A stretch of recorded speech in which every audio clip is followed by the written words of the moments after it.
Greetings once again. This is the Ian Teka show. If this is your first time here, click the subscribe button. Don't forget to give a like for the video, and you can as well comment. Today we have the UOE president, that is the University of Eldoret, Mr. Elvis Barseen, right? Yeah. Karibu sana kwenye show, and to start with, in less than 30 seconds, introduce yourself. Okay, I'm Elvis Barseen, the student chair, University of Eldoret Student Organization. Yes. I'm a fourth-year student doing BSc in Statistics with Computing. And above all, I love God and I'm a philanthropist. Mr. President, Africa is the youngest continent, not biologically, but has the most young people. Do you think the young people should be factored in decision making? Do you think the young people are also competent enough to be given position in the leadership? Yes. For my case, Yes. the young people should be given an opportunity to lead. And through leadership, they will get a chance to make some of the decisions, because you cannot make some of the decisions when you are not involved in the table. They are competent enough? They are competent enough, and they should be given a chance. Okay. So that in future, as we even get to grow, we get to be exposed on some of the things.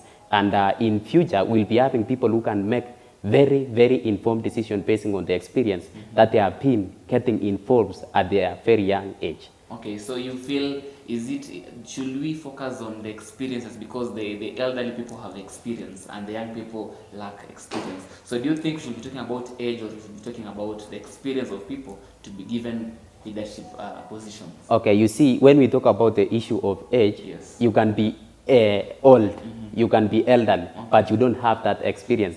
Because where do you get experience? When I wait until I become the elderly so that I be given the chance to lead. Oh, yeah, sure. Yeah. So we should consider the factor of the experience comes in based on how long have you been in the field.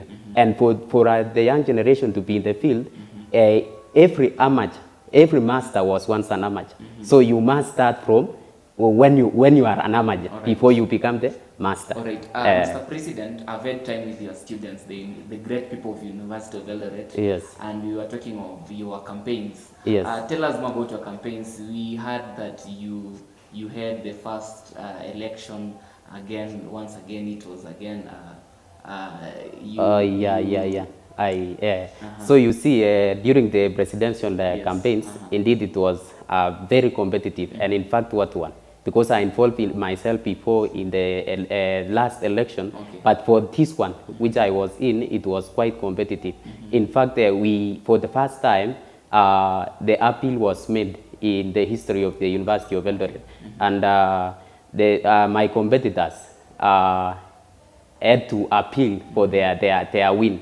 But my win was evidenced even by the celebration of the students. Was this your first time to vie for the seat?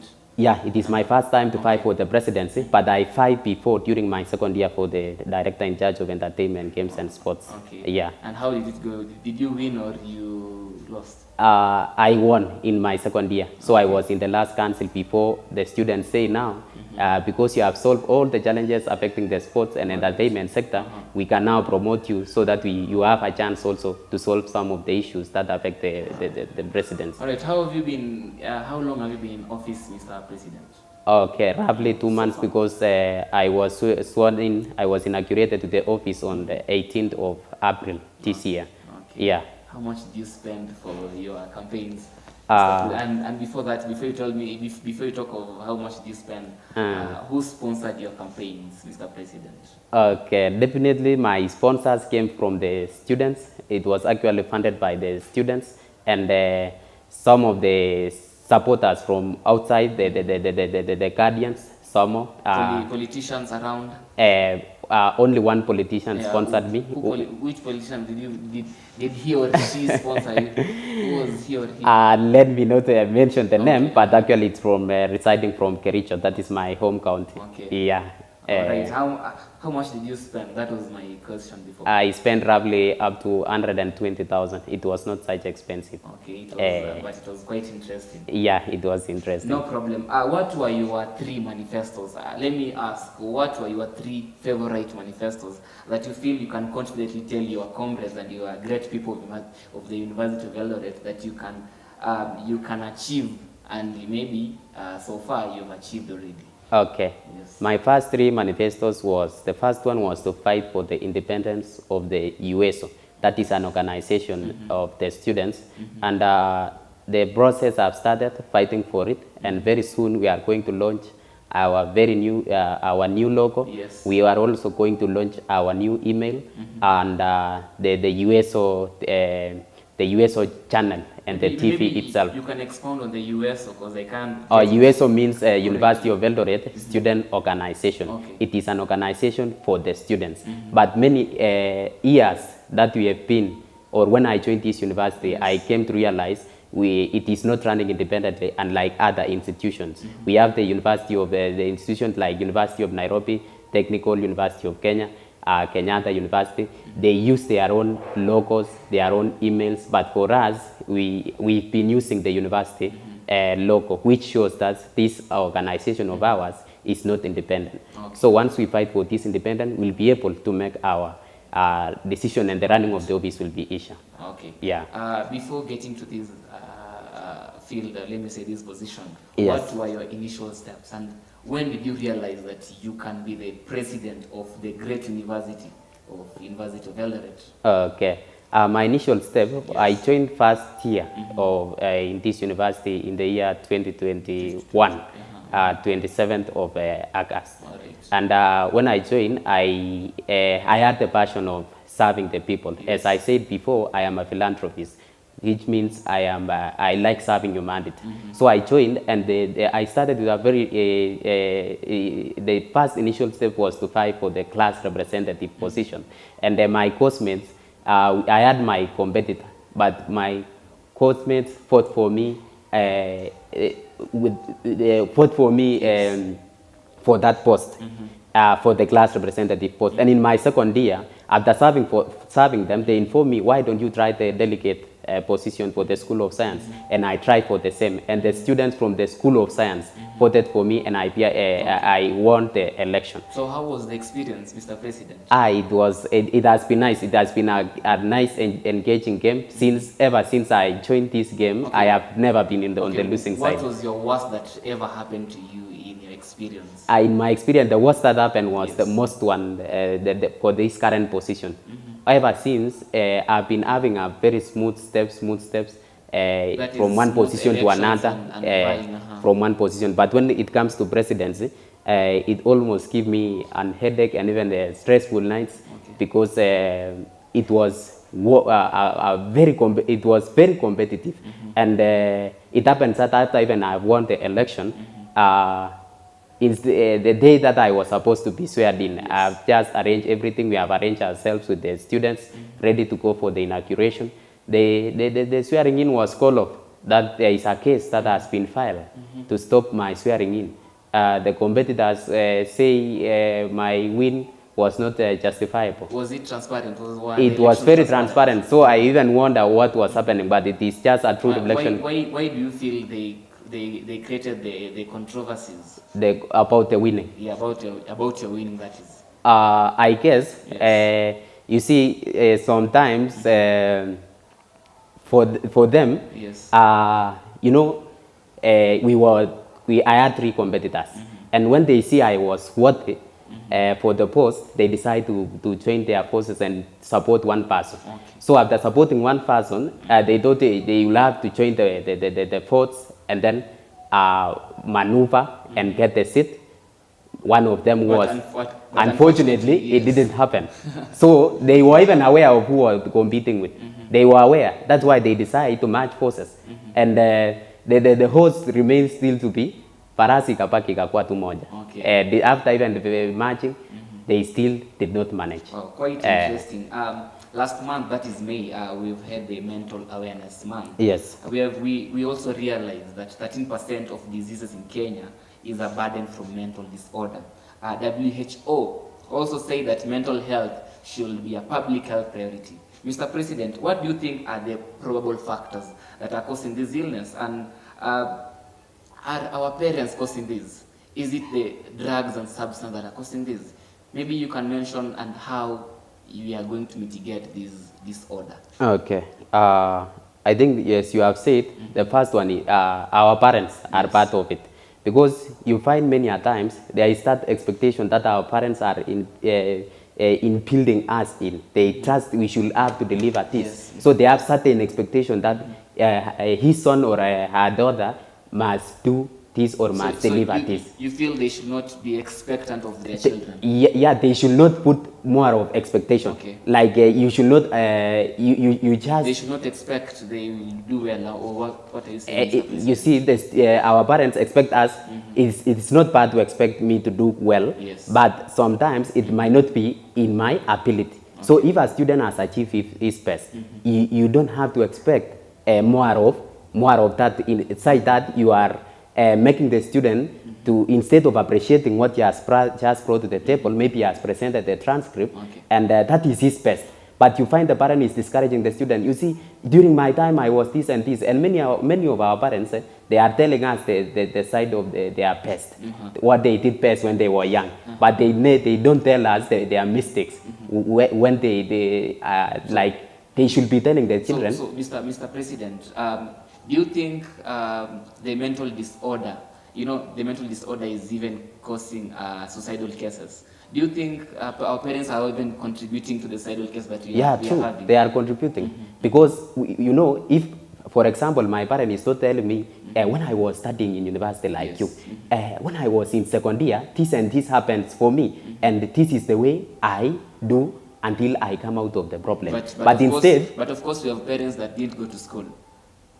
But there are some of the mistakes that they did. It is not necessarily that you do in university, even in the society. There are some of the mistakes that we can get ourselves into. Instead of telling us we learn from the mistakes and do this and this, they make the situation to become worse. So that the students fear to tell their parents, mom or the papa, nimekosea hapa, what should I do? So what's your take on that, Mr. President? What should our parents do? So our parents, they should, our parents should give us an ear to hear our mistakes, and instead of telling us this is very wrong, it is not bad to say this is very wrong, but instead say this is wrong, and in fact this happened even some other time for this person and this person, and these are some of the ways that you can do to come out of this pattern. Basically, they should be there to give an ear for their children. Yes, they should be there to hear the problems, not only success stories of their children, but also the other challenges the students are facing. So let's talk of the drug and substance abuse. Yes. So is it also a reason for the mental disorder, and how are you going to mitigate this issue? On the issue of drugs, which currently it is no longer rampant, unlike before. Unlike those years back when we even used to write in the, we used to have the talk in high schools about this drug abuse. So it has somehow reduced, but we still have some of the cases. You feel it has reduced? Yeah, for me, I feel it has reduced, as evidenced by my University of Eldoret, because we are not having so much of that. But instead, we are having the gambling side. The gambling has taken the part of the drugs. You realize the students want to take the shortcuts in life. Whatever they get from health, they want to multiply to get millions within. They want easy success. They want easy success. So that has been the major cause of the mental disorder. So you as a student leader, and of course you have a team, what do you think people should be doing so that we can mitigate this mental disorder, especially among the young people in the society today?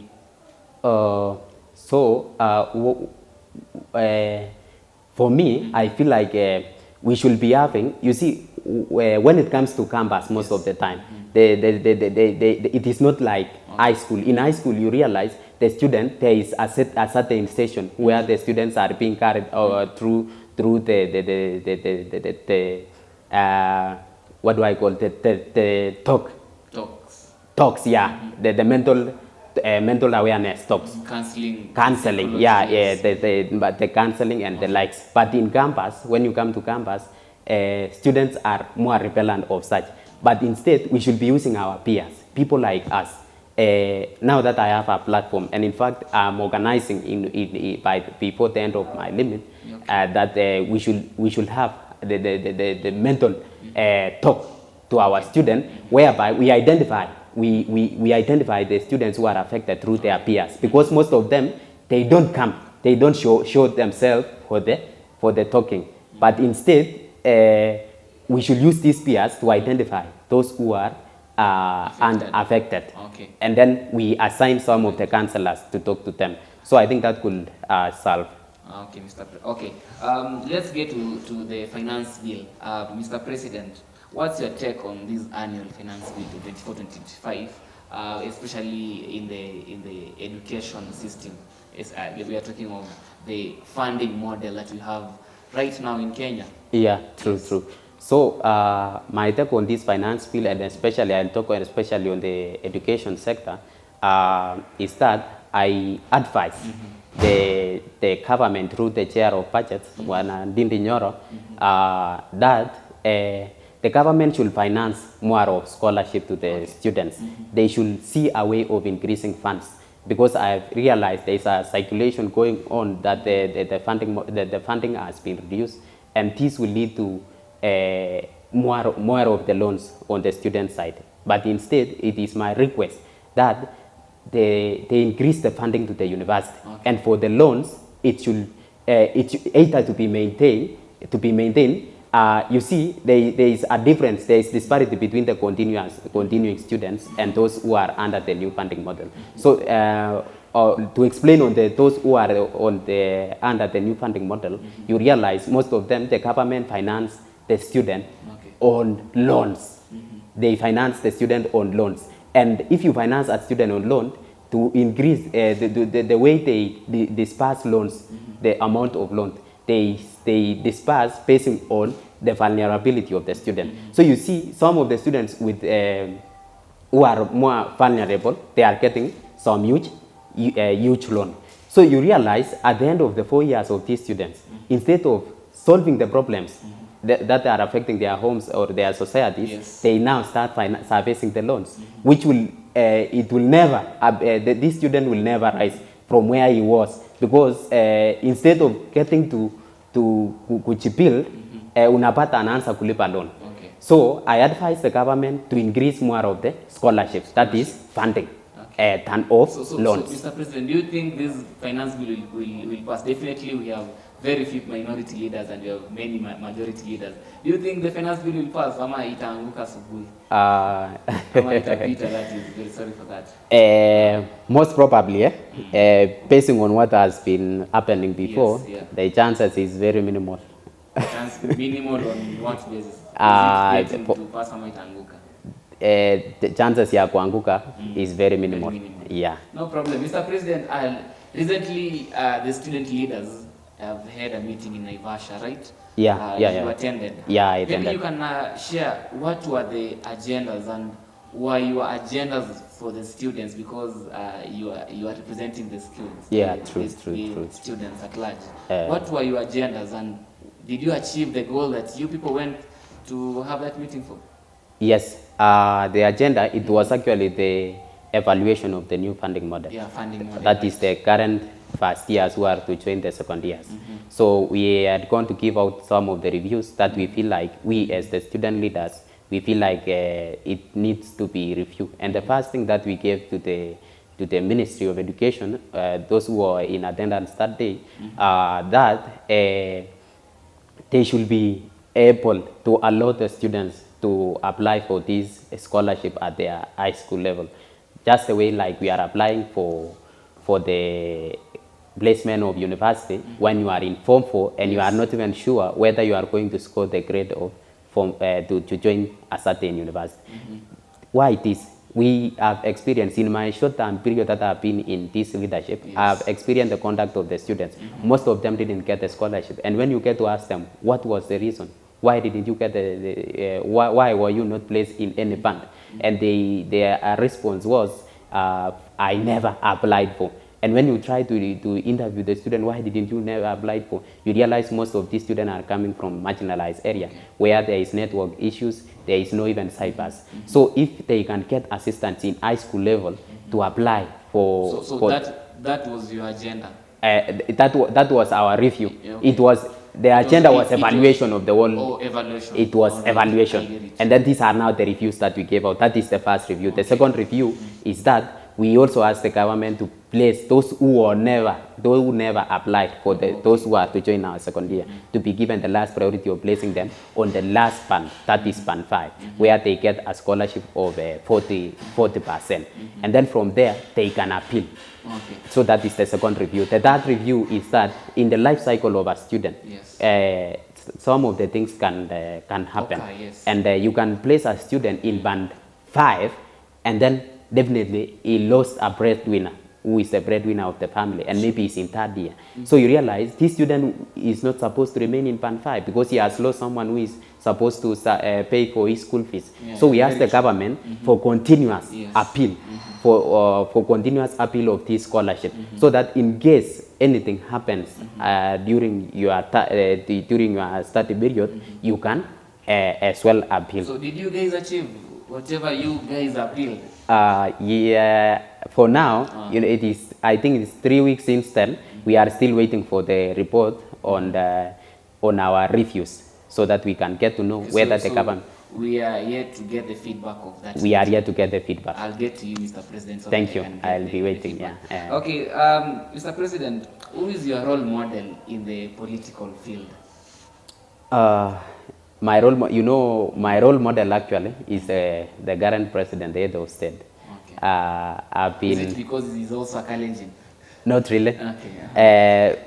Because I've been studying his political journey, and I realized for him it started during the high school times, and also campus times, and he has never been on the losing side. And also his ability to develop the way he ideas, and then the way he articulates, the way he communicates also.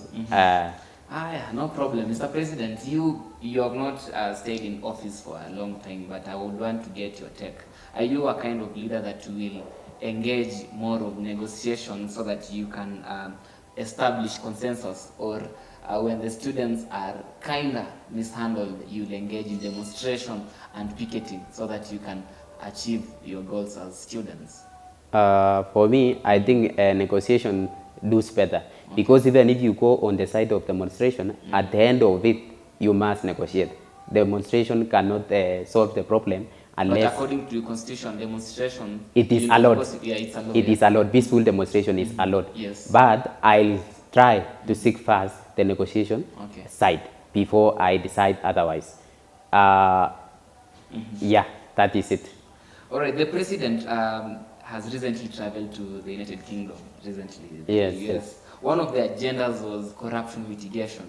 You as the chair of UOE, what are you doing to support the initiative so that we can have less, or we can of course have barely cases of corruption in your capacity, you being the student leader of UOE? Okay. Yes. First, I want to appreciate our university, because the moment you enter the entry of our university, it is indicated it's a corruption-free zone.